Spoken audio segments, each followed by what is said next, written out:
Pittsburgh Penguins are the hockey team that represent the greatest city, not only in Pennsylvania, but we'll say the whole world, Pittsburgh. Yeah. Whoa. Okay? Greatest hockey franchise in the history of hockey. Yep. Not true. Okay, Not the true. Pittsburgh- Hell Not yeah. true. Not true. Not even So close. true. in the history of Not hockey. even close. We're talking KHL, No. the Norway HL, No. the Swedish HL, No. yeah, all of them. They're going to a city that has a very good hockey team. Okay? Damn right. Greatest regular season hockey team of all time. That was a record they held last year. We actually have a jersey hanging in the rafters to signify the fantastic season that they had. It's legendary. It's hanging right above Boston Connor's head because he was loud about these boys all year last year. Well, look out. They're back. Ladies and gentlemen, Brad Marchand. Hey, Brad. Hey, guys. Brad, thank you for taking time out of your life to join us. Tonight's a massive one. I know when you're playing the Penguins, there's probably a lot more, jitters, anxiety, fear, things like that. How are we 6 hours away from game time? Yeah, no, you nailed it. A lot of fear, anxiety. I'm struggling to get through the day. I don't think I'm going to eat. But I'm excited. Should be good. Okay, Brad, let's go back in time a little bit because I am a Penguins fan. I have seen and known you, I feel like, for a very, very long time because of what you've been able to accomplish in the NHL and those phenomenal Boston Bruins teams. At one point, your name was Brad Marchand, and everybody just knew you as the pest, the menace, the guy's going to stir it up. And then also... Guy's really good looking. Yeah. Mm-hmm. True. Yeah. Were they saying that? Was that a part of it? Yeah. That's what I like to tell myself anyway. Super handsome. Handsome was it. And they would say, and then all of a sudden your name changed to, some people called you the Rat. Then all of a sudden your name would change to Brad Marchand, and you're the captain of the team now. Are you still the menace, the pest guy? Do you have to bury that down as you're the captain, as you've matured? How do you see your playing style over your career here in the NHL?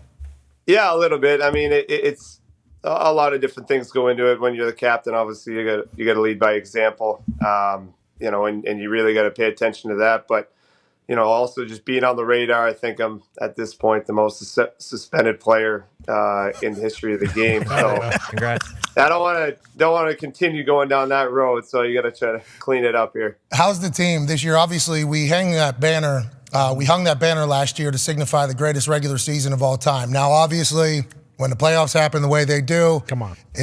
What's that? I mean, let's talk about the game at night. Okay, all right. Anyways, so you guys. Just rub it in at this point. No, Yeah, Brad, you're telling we're me. past it. Rocket ships don't come equipped with rear view mirrors. You know what I mean? We move on. But to say that, you guys have been dominant, seemingly from first game last year all the way through the end of the season. This year, same exact thing. Why do you think your guys' team is so good so often? Because teams do this a lot. You guys don't seem to do that much. Yeah, no, I mean, at the end of the day, you try not to get caught up too much in the regular season. The whole point of the season is to get a position in playoffs and to have an opportunity to play for the cup. And you go on a run like we did last year and how we started this season.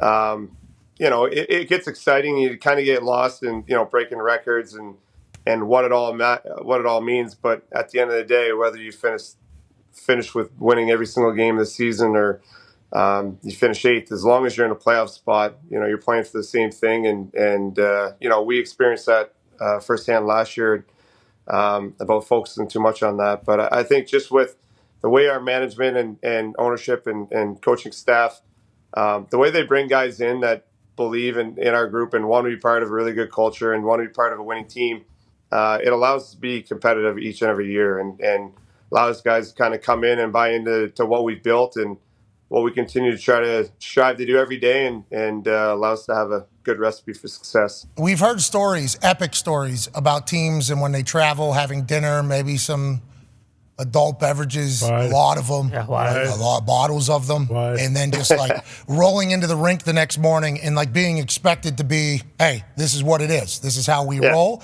Is it still that way? And how do you build chemistry, especially as the captain for the Bruins team, when there's a lot of different languages in that locker room, isn't there? Yeah, there is a lot of different nationalities in the room. But yeah, I mean, that's part of being a good pro.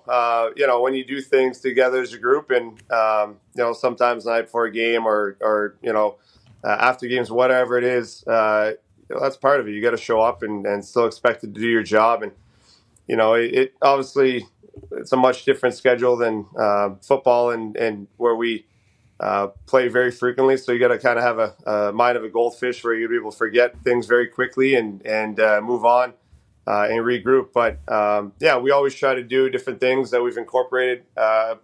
One thing is just gratitude and be very grateful and practice that every day about the position we're in, the opportunity we're given, and not just to be in the NHL, but to be part of an organization like the one we are and a team like we have. And, every year it changes quick and guys move on and go to different teams and careers end. And just trying to be in the moment and grateful for the opportunity we have. And it's something that we've been preaching for the last number of years. And, it's really worked well for our group. Yeah. I'd say. That was a phenomenal answer, by the way. There's a man who's a massive fan of your organization. Which brought up, right? All right. Yep. You don't know him, Brad. Actually, yeah, maybe. I don't know. That is Boston Connor has a question for you, Brad. Yeah, Brad. First of all, it's an honor. Thank you for everything you've done for the Boston Bruins. And I'm gonna appreciate it. Thank you. I'm gonna thank you right now as well for kicking the shit out of the Penguins tonight, just because they are no pressure. A bottom. Yeah, no pressure. They're a terrible franchise. It doesn't really matter, but. Obviously, being the captain of the Boston Bruins, massive deal. Original 6 team, greatest franchise in the league. But after the season that you guys had last year, was there a little like son of a bitch? I got to replace Bergeron after we go and win the most games in the history of the regular season. And then also, have you guys talked a lot during the season? Just for a couple tips and hopefully you can kind of leave this one open. Perhaps is there a thought that you've kind of planted into Patrice's mind, like, hey? If we do go back to the playoffs, there's only 4 series we really need to get to hoist that cup again. Have you thought about, coming back? Yeah, I know. Obviously, there's a lot of pressure following a guy like Bergie, and not just Bergie, but Z before that. Our last 2 captains have been 2 of the best captains, not just for our team, but in the history of the game. Amen. And, to follow those shoes, I was very stressed and had a lot of anxiety about it. But they're both good friends. And Bergie especially, we built an incredible friendship. We speak a lot, not just, hockey stuff, but, just, again, typical friend stuff. And I talk to him all the time about it and it picks Z's brain. And a few other, like Ray Bork's, reached out to me a bunch and been great as well. So I think that the guys in the organization that have come and gone and really left a great legacy are so good and really want to help to this day the team be very good and take a lot of pride in that. And then, obviously with Bergie, I think he gets annoyed with how much I try to push him to come back at some point. But I think he's excited about, his next step and so I try not to be too hard on him. See, it's a big deal. Did you get emotional whenever it got thrown on the old chest there? Sorry? The C, big deal. Did you get emotional? I did, yeah. I won't lie. It is, when I always, like, as I'm getting older and I kind of watch my career go by, and when I tend to go back to thinking a lot about when I was a kid, and I never, ever would have envisioned, one, being in the NHL, and nor, when you're a kid growing up, do you ever think about being a captain? You just want to play in the NHL and play hockey and do what you love. And then, to be able to have had the career I do, or I've had, and never expected, even till last year, that there would be potential being a captain. So when I first saw it on there, it was emotional. It was pretty special to see. Take a lot of pride in that, and being a player for this organization, and so it was special. It was very special. Yeah, because as somebody who's watched you from another team, I've always said, man, that's the guy you want on your team. Yeah. For sure. And it's nice, that the Boston Bruins are like, agreed. Be like, this is the guy we want, not only on our team, but to represent who our entire team is. You've been fun, man. The Bruins have been fun with you on the team. Yeah. Not just in Boston, though. Tone has a question for you. Yeah, Brad, I got a question for you. Obviously, you and Sid both being from Nova Scotia, you guys played on the same line together for Team Canada. Sid has actually said that you were basically his favorite teammate on that team because, you're a lot better to play with than against. So, like, when you guys are going against each other tonight, will you give him a little bit more because of how tight you guys have become, or will you not pest him as much, or you give him an extra face wash because I believe he's got a black eye and a cut on his face right now? Yeah, what the hell happened to his face? Give him another one. He didn't do the dishes. His wife's done. Hey, I understand. He's on IR. Same thing here. No, Sid, he's incredible. Just a great guy. I grew up watching him play. Every year I was supposed to play against him. He was so good, he'd move up. And the guy that my dad actually would tell me to try to copy some of the things he would do. And part of my game and the way I protect pucks and stuff is because I watched him growing up. But, he's not a guy that I like to try to get involved with on the ice. He's one of those guys that smart. If you make him bad, hey, that's smart. Take over a game, So I try to, pick on guys that can't do that. But they got a few of them on the team, so I try to just keep quiet against them. Hey, how about you just take the night off to honor Nope. Kick his ass, Brad. No, to honor Sid. You just heard him. He's got watched him growing up. Fight him. We still go for bragging rights, right? So I can't take it easy, but I just will leave him alone. You going after Gino then? Let's get a little strategy. Do you guys you got to be careful against the Russian. Some of them are so tough, and you just don't know which ones it is. So you got to leave those guys alone. Yeah, and sometimes Gino will get pissed, and then sometimes he won't. It's some games you're watching. It's like, oh, Gino's not having any shit today. Like that. I've seen him get mad a couple times, and I don't want to go after him.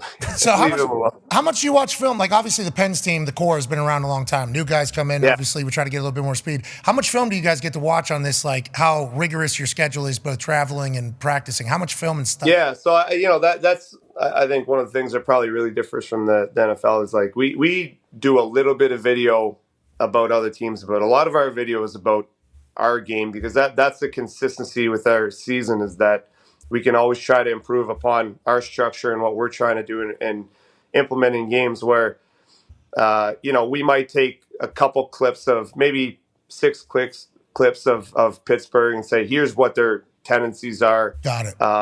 But, for the most part, we got to focus on this as a group of what we're going to do. And because you can implement that in every game. So it's really just a quick snippet. And then, sometimes teams will do things different in game and maybe you change a couple things up. But, the biggest thing for us is the execution and the compete that you bring every night. That's where your separators are in our game, and that's what we try to really focus on. I got sources inside the Pittsburgh Penguins, but they're doing nothing that they've done all year. Oh, is that right? Yeah. New That's game good. plan. Yeah, Ty has a question for you, Brad. Yeah, Brad, it seems like every the last 5 years maybe there's been a new guy who's come in the league, whether it's McDavid and obviously Bedard this year, where everyone's saying, or the media is like, hey, this guy's the next one, and then they produce almost instantly, it seems like. How cognizant are you guys of that kind of stuff in terms of how skilled these young guys are coming in? And then in terms of talking shit, do you look forward to kind of blessing these young guns with a welcome to the NHL moment, hey, listen, pal, this ain't the minors anymore. This is where the big boys play. Yeah, Bedard more specifically. Yeah. That definitely is something I think we would look forward to more in the past. Nowadays, you got to really be careful. There's so many things, there's so many mics around now that you really got to kind of watch it. But, definitely with the, being physical on guys, young guys that are coming in that, get a lot of hype around them. You could tend to, a lot of those high-end guys have a lot of arrogance and you kind of want to put them in their place and let them know, it's not junior anymore. You want to teach them a thing or two. But, you definitely have to be aware of them because they're skilled. But the one thing that's kind of slipping a little bit is the physicality in the game and where, some of the younger guys that will come in and really make a name for themselves is they have that high-end skill, but they're a big power forward too. And the more you can kind of really focus on that because it's leaving, you can make yourself an extremely valuable player, especially come playoff time. Those are the kind of guys that you want on your team and you need on your team to win, where, a lot of the soft skill that comes in, they're extremely skilled and talented, but you can push them out come playoff series. So, a lot of these high-end plays that you're seeing in the regular season, you don't see come playoff time.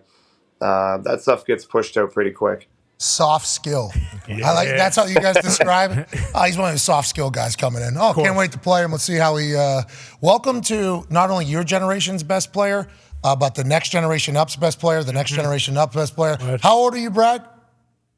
35. Damn. Thanks for rubbing it in. Yeah. How many years you been in there, and what's going on there? You just want to let them know that I'm gonna box them out here just in case. Yeah, just a little box though. There's not a whole lot going on there. You know, I'm just trying to get them to get a penalty because this guy already jumped on the ice. You know, so smart, right there, Eddie. You're the best, dude. The absolute best. What's the afternoon look like? We're napping. I heard the NHL nap's a big deal. That's what's next?